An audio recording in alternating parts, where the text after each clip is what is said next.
Hello, all you positive heads out there. It's so good to be back with all you beautiful reflections of the one source consciousness that creates and animates all things. If you're new to this podcast, of course, we're super happy to have you here. And if you've been listening and enjoying for a while, I would be super grateful if you would please take a moment to give us a review on Apple Podcasts. It's one of the best and simplest ways to pay it forward and help others find the show so that they too can tap into the powerful perspectives and positive vibrations we are collectively emanating. The other unique and magical way to share this show is by sending any friends you think would benefit from listening to this podcast our Game with the Universe link at positivehead.com/game. Also listed in the show notes, which will serve them up a quote-unquote random episode when they click it. Just instruct them before clicking the link to close their eyes for a moment and sincerely ask the universe to cue up the episode that contains the insight and perspectives that they most need to hear at this point in their life journey, and then click to listen to whatever episode is synchronistically served up to them.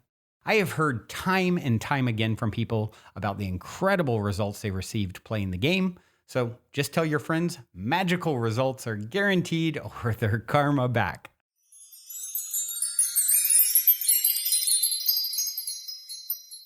All right, all you positive heads. On this week's Soul Share episode, I'm very excited to have Mary Morrissey here with me on the show. Mary is an author, empowerment specialist, and founder of the Brave Thinking Institute, who has spent the last 40 years helping people to build their dreams by becoming brave thinkers. Hello, Mary. Welcome to the show, my friend. Hi, Brandon. So nice to be here. Oh, it's such a pleasure. We got to drop in for longer than normal, than typical before we began. And so I'm extra excited now because I know how amazing you are and that this is going to be a really excellent episode. And with that being said, I would like to start with my cliche opening question for you. And it is this. You're in an elevator. The woman next to you looks over, says, "What's your passion?" You got 10 floors to answer. What do you say? I say to her, my passion is helping invoke the greatest dream that an individual has, and then showing them a simple art and science for making that dream come true. Ooh, I like that. Simple art and science. Well, let's talk about how you got there, and then, of course, what that looks like. If you would, I always like to kind of begin with whatever feels relevant, with your backstory. Okay. And I know with you, some stuff happened in high school that really kicked you off on this path. And so I'd love to just hear whatever you feel, whatever's relevant to share. I think, as many of your listeners will know, that sometimes the thing that seems the worst in the moment turns out to be the best when more information is given that we make use of. So my particular journey, I had a wonderful family I was raised in. My sister, 8 years older, mom and dad loved each other their whole life. So I had a great upbringing and a terrific high school experience. And in fact, like most young girls would dream about it, the end of my junior year in high school, I'm class vice president. I'm on the drill team. I have a lead in the junior play. I'm homecoming princess. Wow. And if you could please overachieve for me, that'd be great. my high school boyfriend, who had gone off to college, came home on spring break. I got pregnant. May 1, I'm telling my mom and dad I am now pregnant. Wow. This is 1966. My mother wept for me as if I had died. We had a very hasty 10-person wedding, and a couple of weeks later, mid-May now, the principal called me to his office and said, "Are these rumors I'm hearing about you true?" And I said, "Well, if the rumors are that I'm pregnant and married in that order, then yes, they're true." Wow.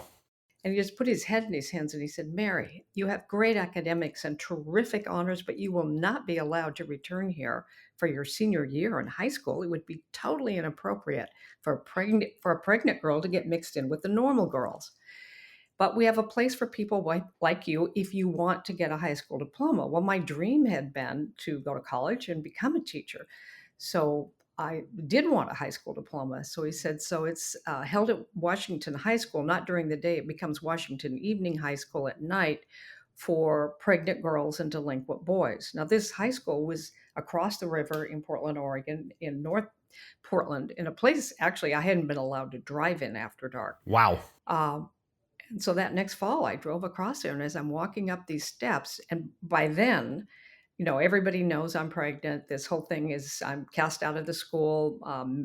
My best girlfriends I'd grown up with since I was in fourth grade. There were four of us. We're best friends. Those mothers got together and decided their girls could no longer see me. So Wow. I lost my friends, my school, my student body. Um, and I'm walking up these steps thinking, all right, every girl here is either pregnant, every guy is some kind of delinquent. This is my new student body. Yeah. My son was born in December. I graduated from Washington Evening High School in May, and in July, I'm in an intensive care ward in a Portland hospital, having been diagnosed with fatal kidney disease. Wow. One kidney was totally destroyed with nephritis, kidney disease. The other had 50% destruction, active nephritis. This is pre-transplant or dialysis. This is a death sentence in 1967. Wow. And they're very, very sorry, but there is, quote unquote, no hope for me. And then they decided that if they could get the blood toxin level in my body reduced enough for me to simply survive the surgery to remove the right kidney and get that toxicity out of my system, maybe I would have 6 months to live before the other kidney, completely lost function. They didn't know how long it would last with 50% destruction anyway. So finally, the night before the surgery was scheduled, a woman walked in my room. Now, I was raised, Brandon, the God of my upbringing was not a friendly place to go if you felt like you really screwed up. Yeah. It was a God with a personality, angry, punishing. Sounds familiar to me. Yeah. So I just thought I'm being punished for being a bad girl. Clearly, I'm a bad girl. I go to school with delinquents. My best girlfriends can't talk to me. I'm kicked out of high school. I'm a bad girl. Wow. And it wasn't like conscious, but it was going on in me. Yeah. And I'm not aware of it at this point. But a woman walks in my bedroom or the hospital intensive care room that night and says, I'm a chaplain. I come here several nights a week. I'm given and she showed me the piece of paper with a list of those who are having surgery the next day in order of the most seriousness.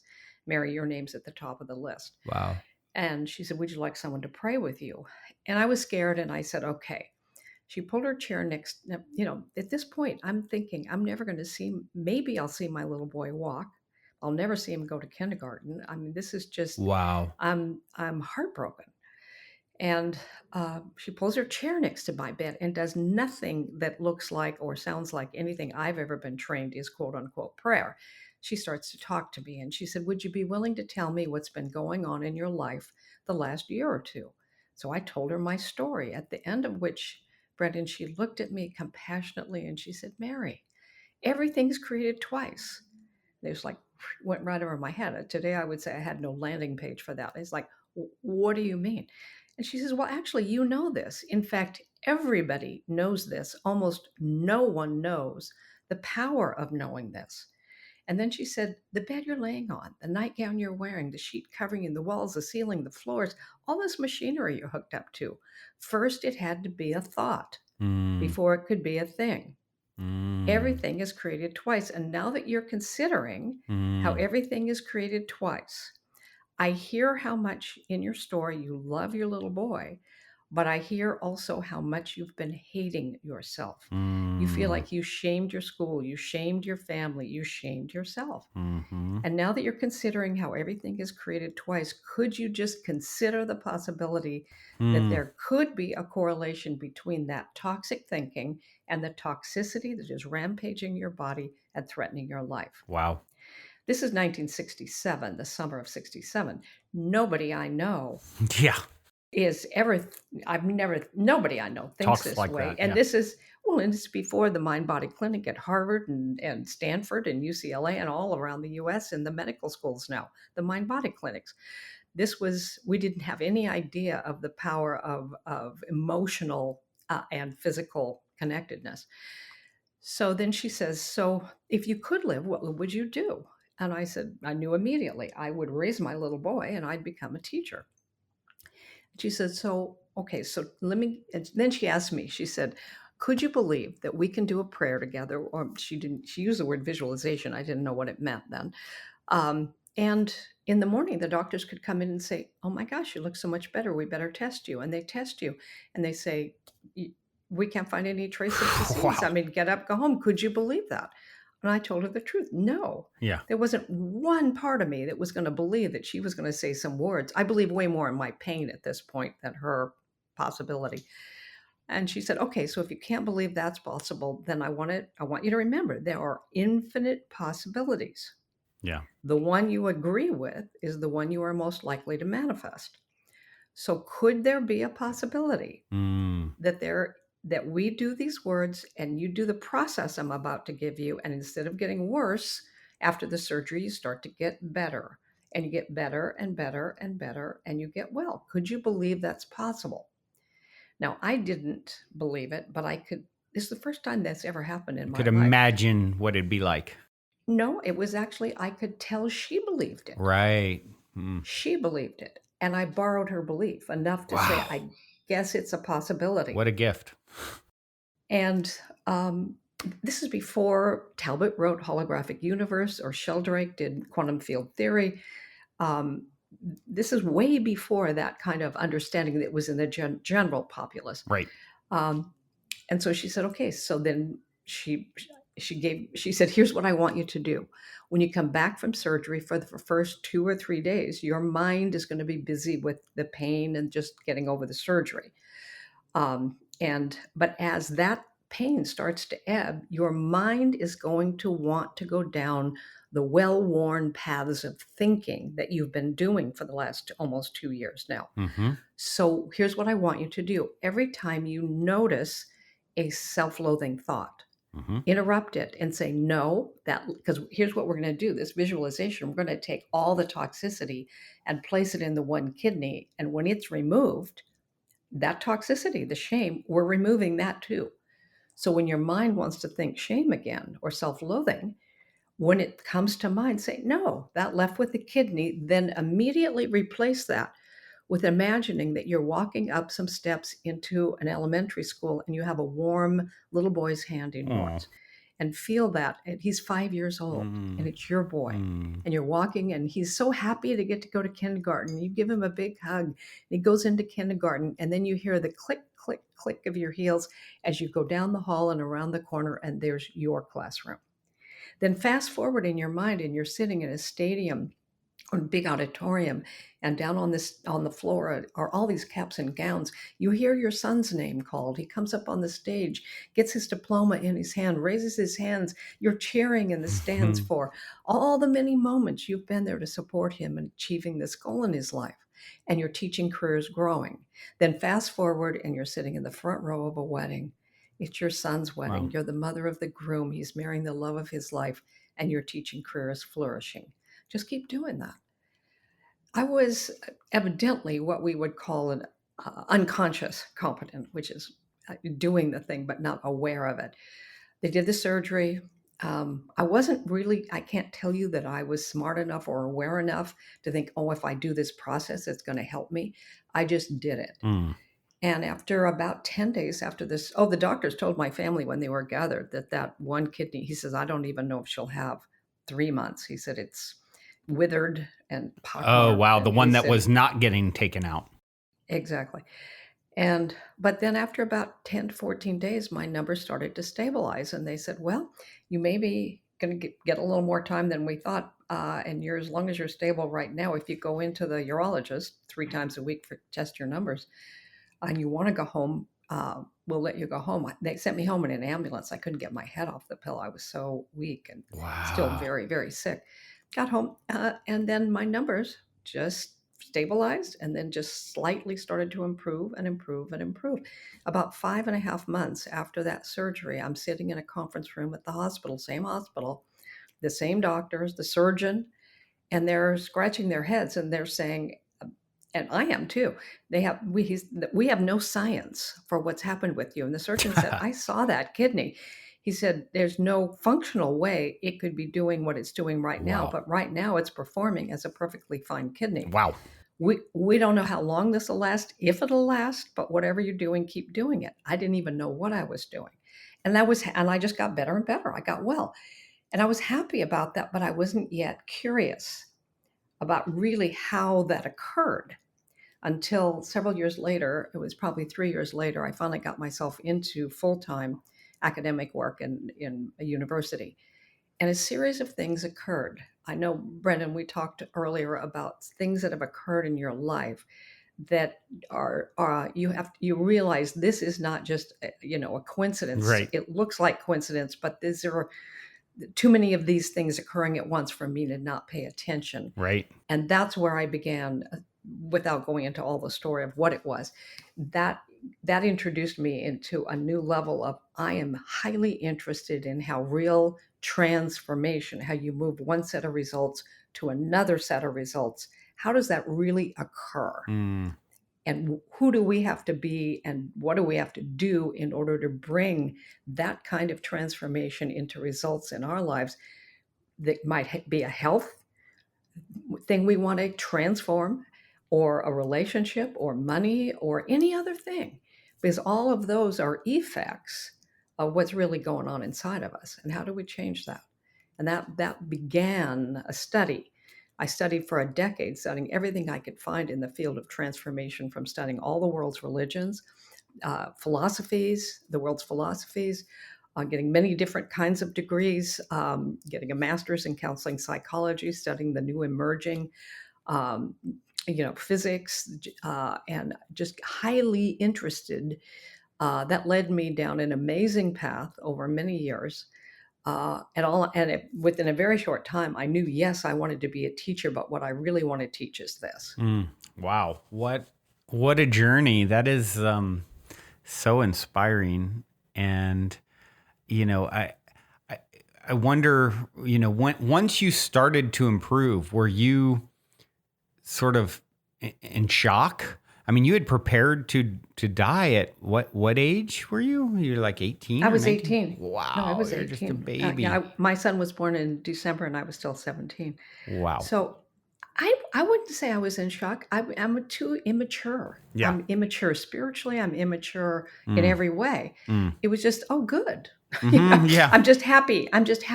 And now I'm raising my little boy, and I'm, being a young housewife and thinking about my future and our future, and planning which college to go to. And that was that level of awareness. Yeah. But then 3 years later, when I got into the university, and three things, as I mentioned, occurred, I went, oh, this did not happen to me. This happened with me, both the dis-ease and the healing. Yeah. And then I began, over the many years of study, 10 before I started ever teaching it to anybody else, was realizing there's not one thing, no matter how long it's been there. Sometimes people believe, because I've had this chronic condition for 10 years, over the years of the work I've done and done with people, you can't do it for them, but you can show them how to do it, and be with them and support them in the process. I mean, I've seen all kinds of things, including chronic immune disorders and things that regular physicians have been trained, this is incurable. Yep. And so we medicate for that. But that's one path. It's not the only path. And it doesn't mean no matter how long it's been there, it can't be changed. You have all kinds of embryonic cells in every single body, and those can be activated. Yeah. And a number of ways to do it, long before we were doing anything called stem cell treatments. Right. I've been doing this a long time. Right. Wow. But notice what she gave me.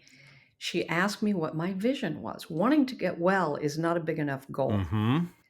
Health is for the purpose of something. What if you could live? What would you do with your life? So we created a vision for Mary. I would raise my little boy. I would become a teacher. And if that occurs, then this is going to happen, and this is going to happen, and this is going to happen. And I began, over the years of reflection and study and studying transformation, to realize the primary beginning of transformation is to have a vision. Actually, why I ask you, what is your vision? Right. To have a vision of what it is that the next stage of expressed life looks like for Right. you. Right. And it kind of comes back to something that I actually talked about on on yesterday's episode, which is, trajectory beats position. Right. Mm-hmm. And It's a yeah, it nice really line. is. It's It's a really really great. great line. I had just heard it the day before. I was at a friend's gathering and someone got up and gave sort of an inspirational speech.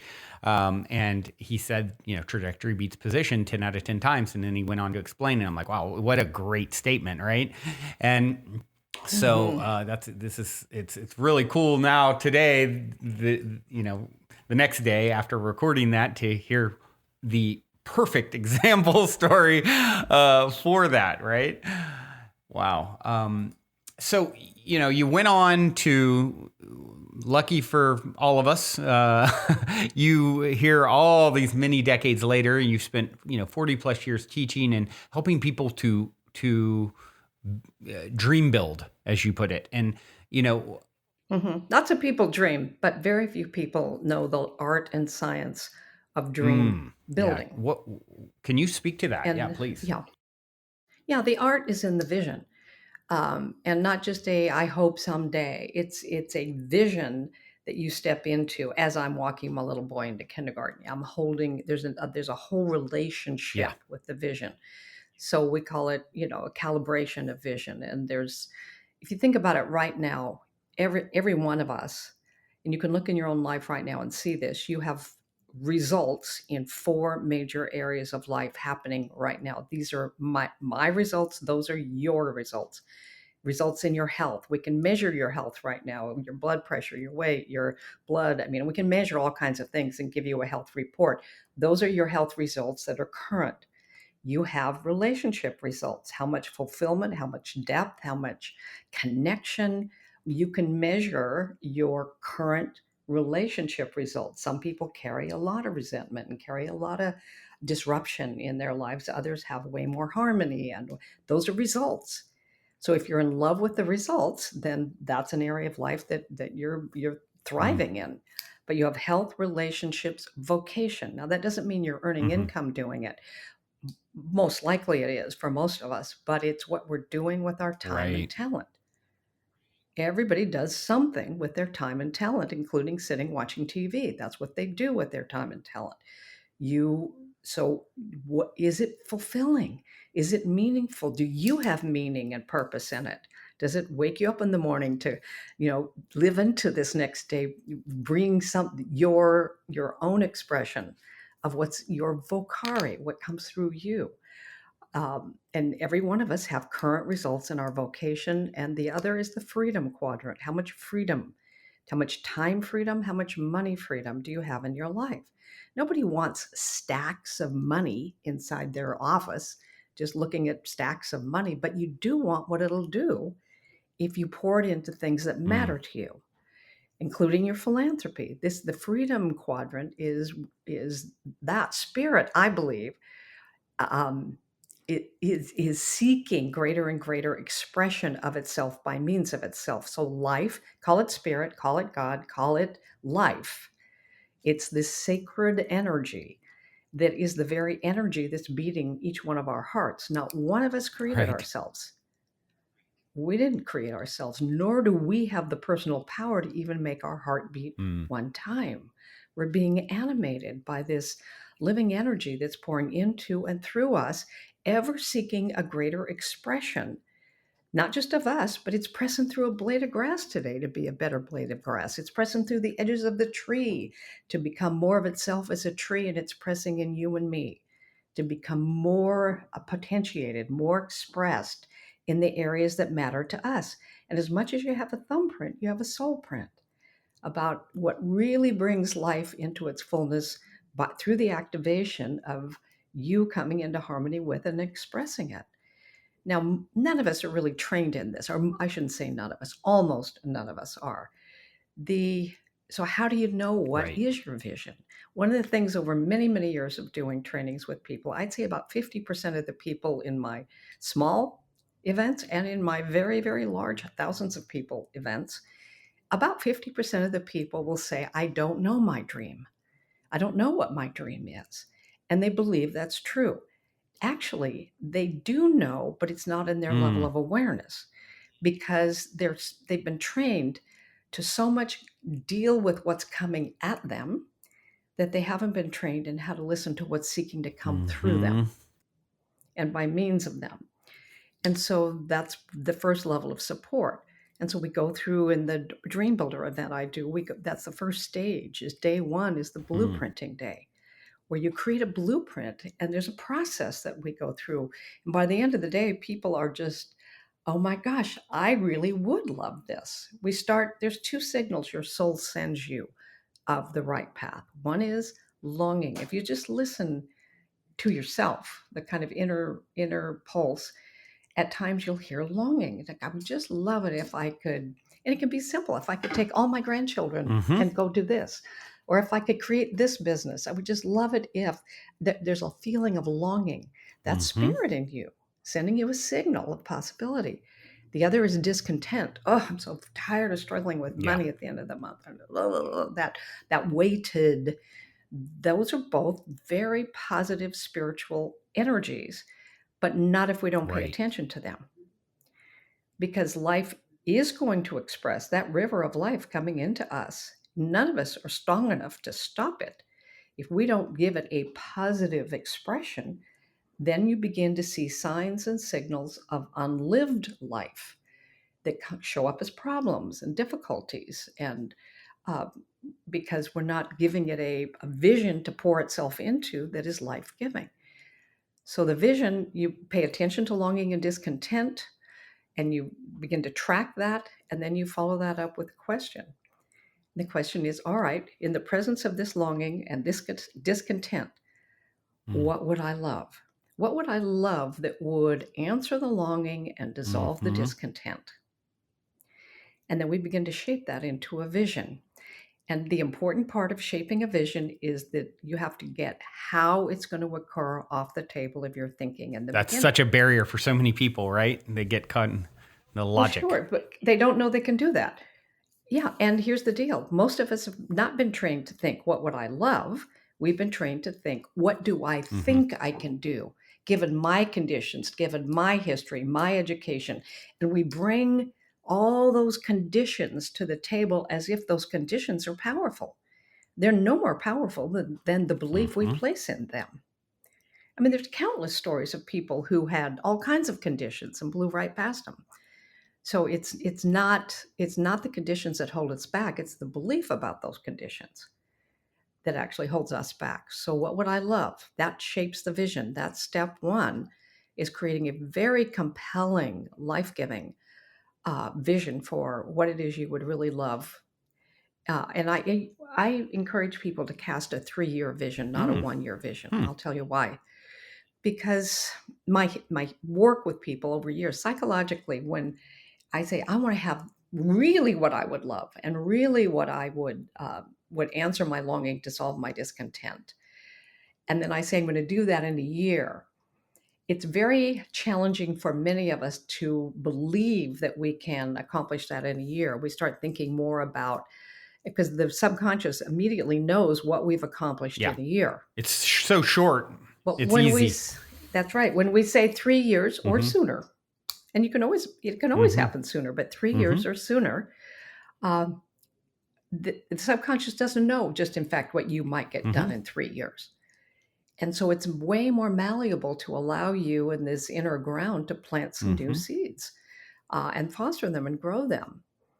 So the longing and discontent is an important key to answering the question, what would I love? And that's very, very powerful when you answer that. Yeah, I love that. And, I'm curious what your thoughts are. You set your vision, you're doing sort of the right things pertaining to stepping into this version of yourself. And then attachment to expectation comes in, right? And then it's, okay, maybe things aren't unfolding the way I visioned, and now I'm created more discontent because I'm I'm attached to this idea. And so I'm curious what your thoughts are when that happens. It's a great question. We start by telling people, first of all, more people spend more time planning a weekend trip than they spend planning their life. That's funny. So we cast the vision. Then, yes, then you begin to manage. You learn to think. This is why we call it brave thinking, where you're vision-driven thinking versus condition-based thinking. We have been trained to think from conditions. So when I was beginning my first work, in the days when I wanted to start teaching in the 70s, the only path I saw to teach transformation in that time was by becoming a minister, a very ecumenical, open-minded, welcoming to all faiths work. And it grew very, very slow. I was doing therapy all week long to earn my part of the income for our family so I could then rent this little place, an Oddfellows Hall in Beaverton, Oregon. And, we were learning how to create an event and do these things. But this was a very old place, and we made an agreement with the Oddfellows people. They wanted this is back then, they wanted $25 a week to use the space. But if I would come in, we would come in and clean the space, clean up the kitchen and the bathrooms from the night before. I scrubbed toilets. I cleaned that kitchen. And I mean, this was pouring myself into this. And it started where there were 22 people who came the first time. The next week there were 8 because the first thing they came to help me get lunch, and friends, family. And it grew from there. But when it got to about 40 to 50 people, it just stayed there. And I didn't know how to grow it beyond that. And it took me about a year and a half to get there. And it was a wonderful group of people. And I was grateful for that group of people to get to work with. And I kept thinking, there's only metal chairs to sit in. There's linoleum that's curling up on the edges of the room. And we don't have money for advertising. And then along the way, I met who would become my mentor, a man named Jack Boland. And I was telling him, I said, he had a very successful work in Detroit, Michigan area in Warren, and TV all over the Northeast, and hundreds and hundreds and hundreds of people coming on the weekends. And I said to him, I want to do not exactly what you're doing. I want to do my version of that on the West Coast. And he said, well, I can help you with that. But it's going to cost you. And I said, what do you mean it's going to cost me? And he said, I said, well, how much? And he said, oh, that's your problem. You think, he said, you think that how much something costs has something to do with what you want. And I went, yeah, actually, I do think that. In fact, everybody I know thinks that. Yeah. And he said, I'm telling you, that's your problem. Get clear on what you want. Don't put how much it's going to cost on determining whether or not you can have it. And he says, so what do you think's in your way? And I told him about the linoleum and the chairs. And he says, that's not what's in your way.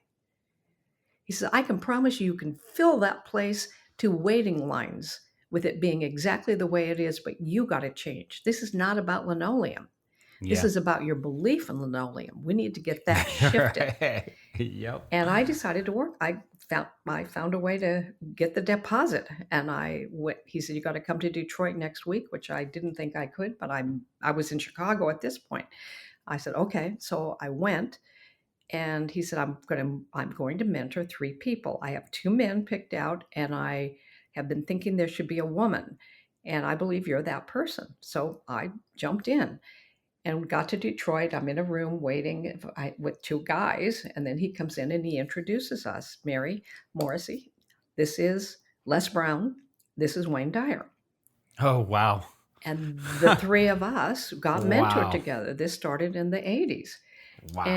And we became, of course, 40 years of friendship. And deep, lots of programs together that have gone on and on and on. We're on speed dial with each other until Wayne passed away, But this system, over time, I began to see it's invisible to most people, but there is a system of transformation that works every single time in the same way that every place on our planet where electricity works is wired to code. The Mm. potential for light is everywhere. But in order to work with the invisible laws that govern the flow of the electrons and the molecules that produce illumination, has to be done to code. Once the code is discovered, you can apply it to any building. It can be a one-room shack, it can be a cathedral. And the same thing with bringing transformation into our lives. It starts with vision. That's the art, but the science is in the vibration. Mm. Yeah. Yeah. It makes me think of something that I always say, and it's that, we all have such varying stories and paths, that our life, takes us on this winding, unique journey. And I think the number one job that we all have on that journey is managing our vibration. Mhm. It's like that is when people, what should I do? Where we manage your vibration? That is the job, and everything stemming from there. And it's so easy to get caught up in there is no out there. It's showing up as a reflection of you, right? Your internal state. And so, that's But the how most. you match the part of what I believe is important for us Mm-hmm, is once you have a vision, mm-hmm, there's a vibration that's an exact, in the same way a URL is an exact match to something that you don't get to see what's on that website if you don't match the yep. exact URL. It's the Right. same thing. You don't get to see those results in your life unless you are an exact match. Mm, How do you do that? mm-hmm, That's phase 2 of dream building, mm-hmm, which we call bridging. So you bridge from the dominant vibration you've been on, which has produced the results you've got. mm-hmm, If you want to have different results, you're right. We got to change what's the dominant vibration of our own thinking, feeling, and act. And all of that comes together. And it's way simpler than I think most of us feel like. Even to use the word manage, like it's something mm, that's an act of willpower or mm-hmm. something. It's actually the so I obviously, Brendan, you do this in highly successful ways. When I just listen to the many different things you already have accomplished, are accomplishing, and plan to accomplish, you've got Mm-hmm. this. Mm-hmm. So and thank you for doing this work in the world that you do, Mm.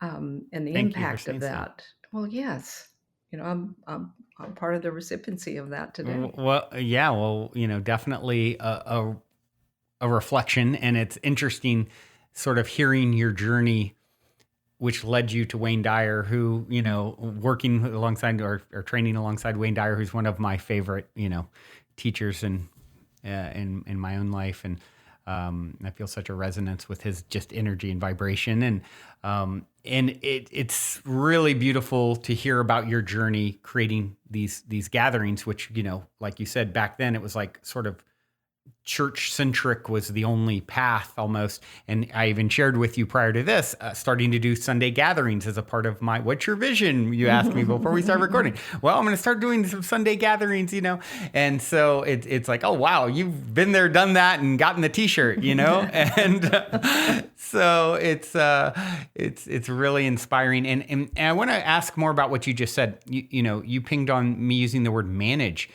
as if like, oh, it almost sounds like a job or work a little bit. And so, yeah, could you just, for my own sake and the audience, like, could you just elaborate a little bit on what you're getting at there?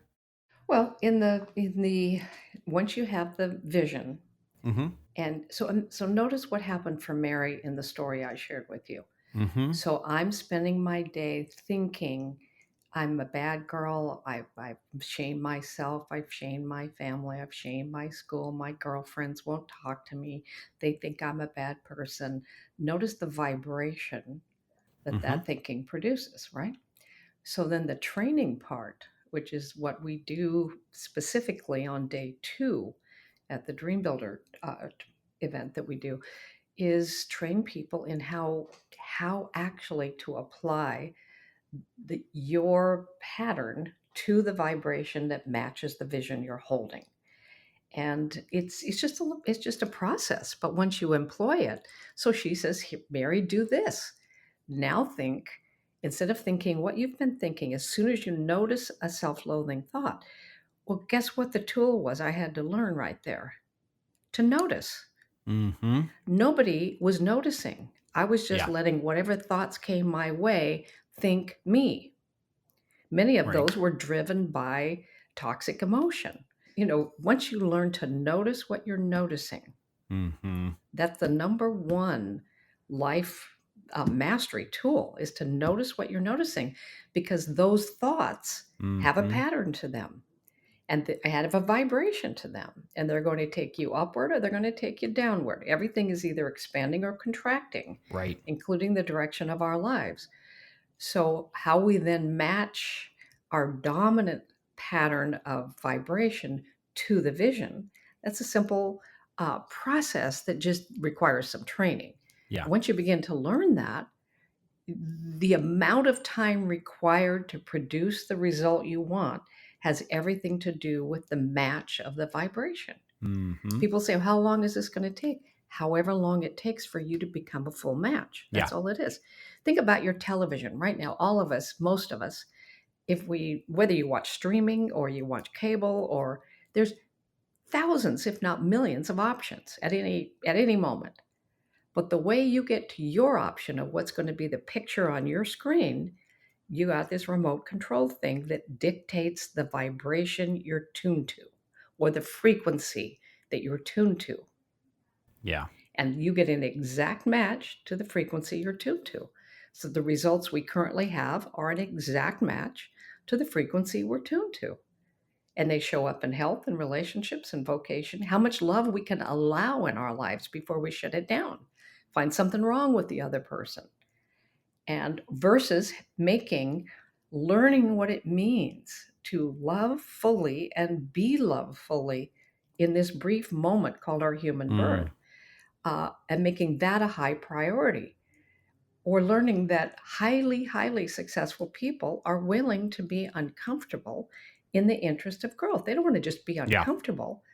But those of us who have gathered some success under our belts, we're willing and are willing to be uncomfortable because we value growth over comfort. Some Yeah. people value comfort over growth.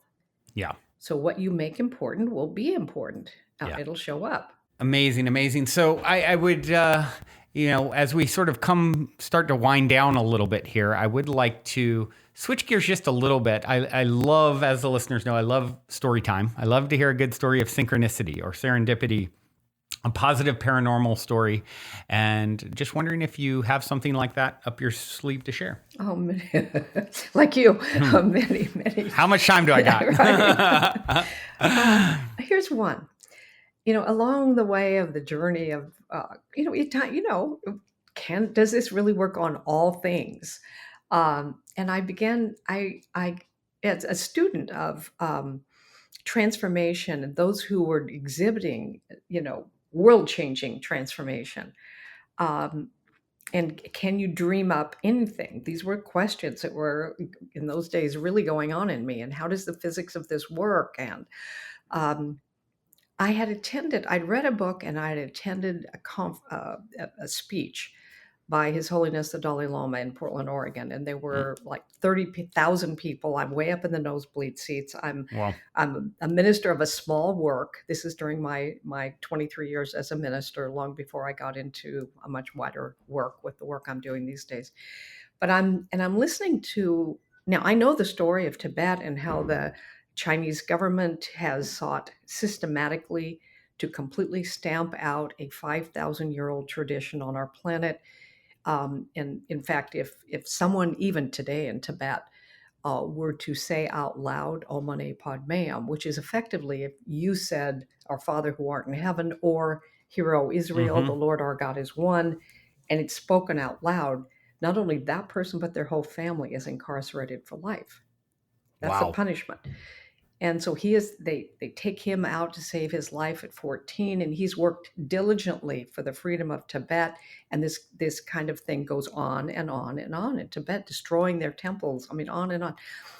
And yet when he's speaking, I couldn't hear one wavelength of resentment or Yeah. bitterness, Right. none of that. And I thought, how does he do that? And I thought, Hmm. I want to be able to ask that man this question Yeah. because I mean, clearly there's something he knows. I want to know that. Um, and so I just started imagining. I thought, okay, so I'm going to apply this. So I started imagining sitting in his. I didn't know if it was would be a temple or if it were what it was going to be, but it was where he was, and we were sitting having a cup of tea together. And he says, "Do you have any questions of me?" And I could ask my question. And I just every so often would weave that experience where I'm sitting with him having the tea, asking the question. And now I have a small minute, nothing, there's absolutely no thing in the world of conditions that would say that's going to happen. But I'm imagining it. Now, this went on for a number of years. And I'm, read some stuff of his. And my first book, Building Your Field of Dreams, comes out. And I'm on a book tour and get called to speak at the Christian Buddhist conference that's happening in Chicago when I'm going to be in Chicago doing a book signing anyway. Um, I'm not speaking on the main stage. I'm speaking in a breakout room on transcendentalism, and maybe 50 people in that room with the thousands that are there come and go. And that was a nice event.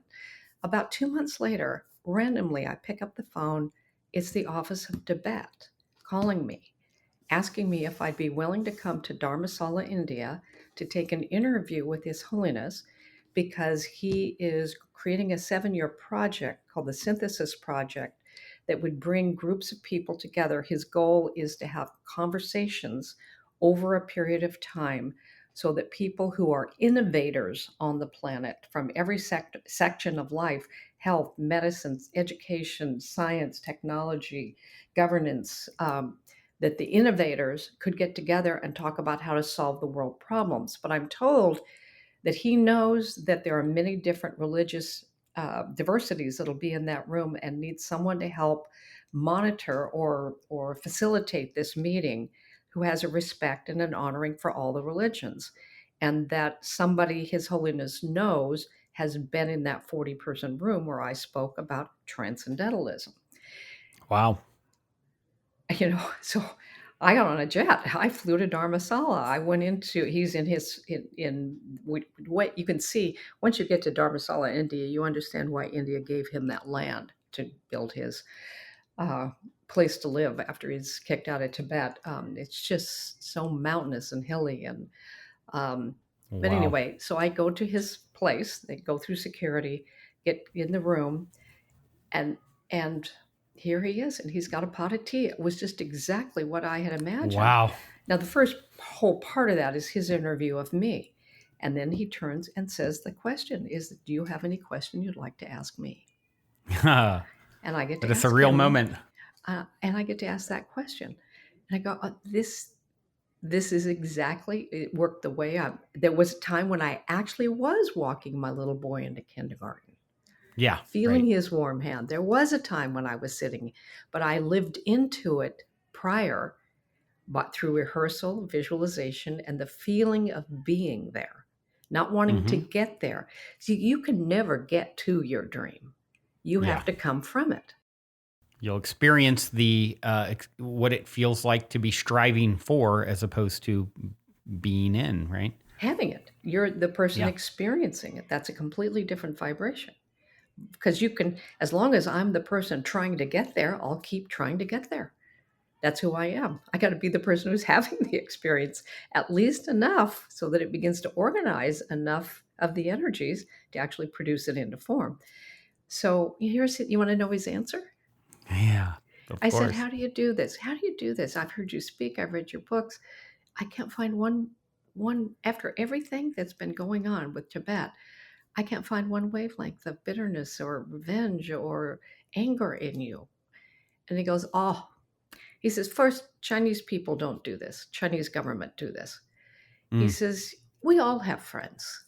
Friends, easy love, easy forgive. Ah, but we have sacred friends as well. Sacred friends, Very, very difficult.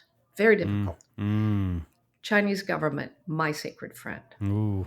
But without Chinese government doing exactly what they do, I would never have had to evolve my heart Mm-hmm. to be bigger than the pain they bring. Ooh. And the Tibetans have a practice for that called bodhicitta, which is the practice of compassion Mm. regardless of condition. And Mm. he shared some things with me about that. But the idea, of course, was that even in this, there's something that you can find good in. So Mm-hmm. so he evolved his heart. That he won the Nobel Prize. I mean, for peace. It's made world impact. I then thought, I want to meet Nelson Mandela next. Yeah. I want to ask him, how did you do it? How did you go from being this guy who gets sentenced to life in prison, and not only do you get out after 40 years of almost, he's there 27 years after all of that time at hard labor, not only do you get out before you uh, die, but then you become president of the country who sentenced you to life in prison. Wow. Who on our planet does that? Yeah. One person, Yeah. you.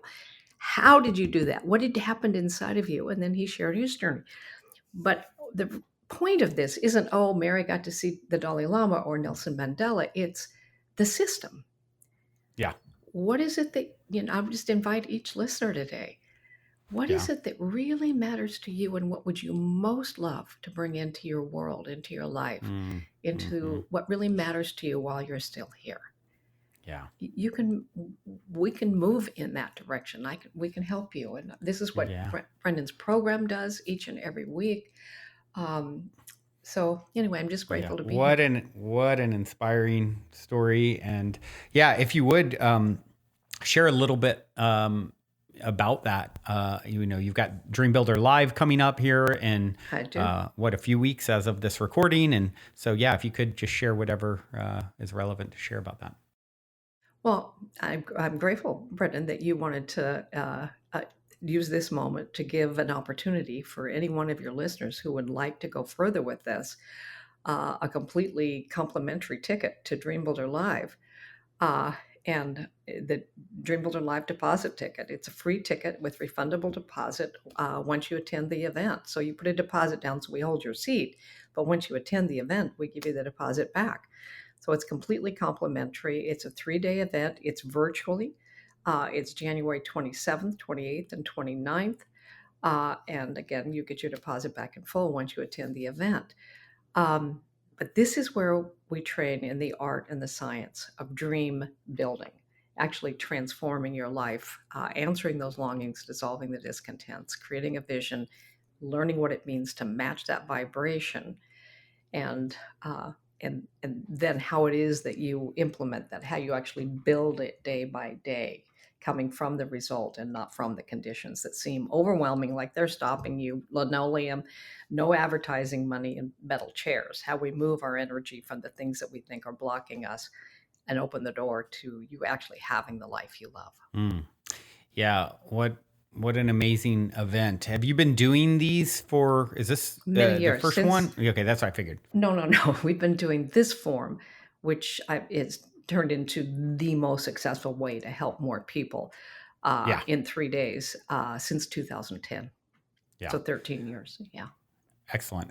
So for people, if you guys want to go sign up for that, I love how you're doing that, where, because obviously you want people to show up and be there. So, if they, of course, put the deposit for their seat, they're going to show up. And then, of course, they're going to get more likely. More likely, maybe not 100%, but certainly more likely. And then, you have the full audience that you so deserve, as anyone who listened to this, I'm sure will agree. And so that link to go is bti.com/positive. BTI is Brave Thinking Institute, right? bti.com/positive.